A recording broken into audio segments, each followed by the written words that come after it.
for my next anime review, I'm doing the film Aura Koga Maryuins Last War. This anime is done by Akasta, and it is rated TVMA. Now, the best way that I can describe this film to you guys is it has a very similar concept to Love Chunibyo and Other Delusions. If you have not seen that series, essentially Chunibyo syndrome is where someone, mainly teenagers, get so caught up in their own fantasies, they start believing that it's actually true. Stuff that I thought was done well in the movie was the character designs and the animation. Across the board, the characters have a great look to them. Ryoko, especially, her design is probably my favorite within the series. She's the one that has the Chunibyo syndrome. Essentially, she thinks she's a mage trying to get back to another world. Ichiro is trying to help get her out of it and support her. And throughout the film, she does have to deal with bullying from other classmates. Eventually, one of the main villains of the show, Oshima, she blackmails Ichiro into cutting Ryoko off. That happens in the later of the film. This film tries to balance bullying, the concept to Chunibyo. This film, for some odd reason, started out with a action scene between two fantasy characters. Within the film, it sticks out like a sore thumb because nothing else in the film remotely resembles that opening fight scene. It had me confused a moment there within the film. It's like, is this actually a fantasy film where we're gonna get more action throughout the film? That's the only part where it happens within the film. Ryoko is probably my favorite character within the film. She has the best design and she has the most personality, given she is the one with Chunibyo syndrome. The OST for the film as well, I thought was pretty good. It did what it needed to do. None of the music in this film is bad, in my opinion. This film also has that odd color saturation from the early 2000s. Imagine the color saturation from Steins Gate. It has a similar look to that show. Unfortunately, this film, despite its strong points with some of the likable cast members, a great art style, some great character designs, some good music here and there, and the pacing, I will say, is pretty good.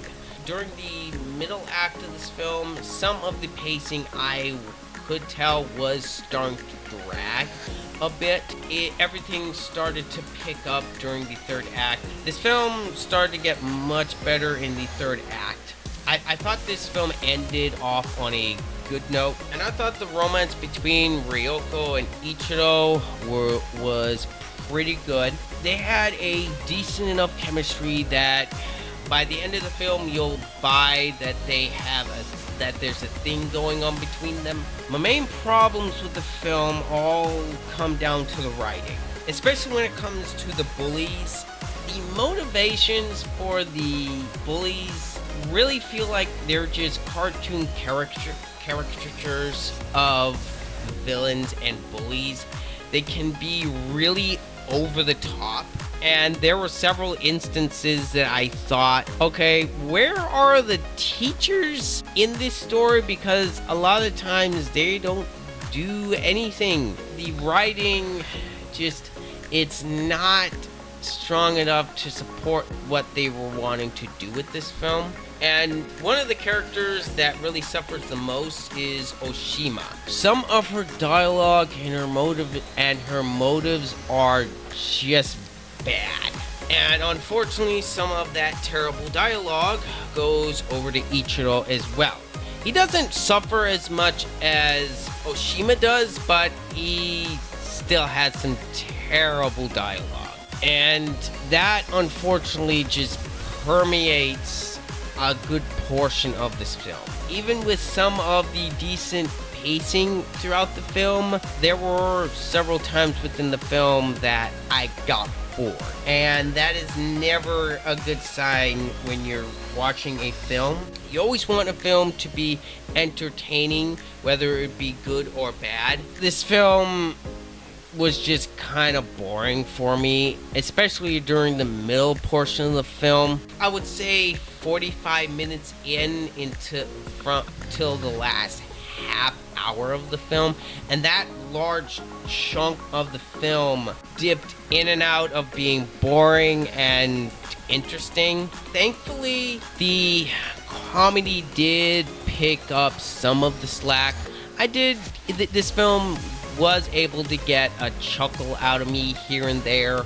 Unfortunately, I came away from this film rather mixed.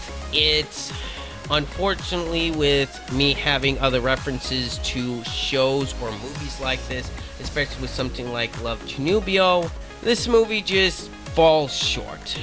It's not bad, it's just fine. And that is why for my score for Aura Koga Maryuins' Last War is a 6 out of 10. This film is fine. It's an average film, in my opinion.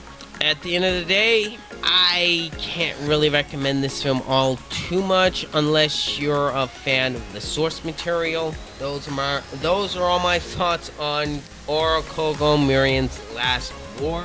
Let me know what you guys thought down below of the review. If you've seen the movie or not, let me know what you guys think down below in the comment section. Of course, don't forget to leave a like if you enjoyed the review. And as always, this has been Ryder. I'm out.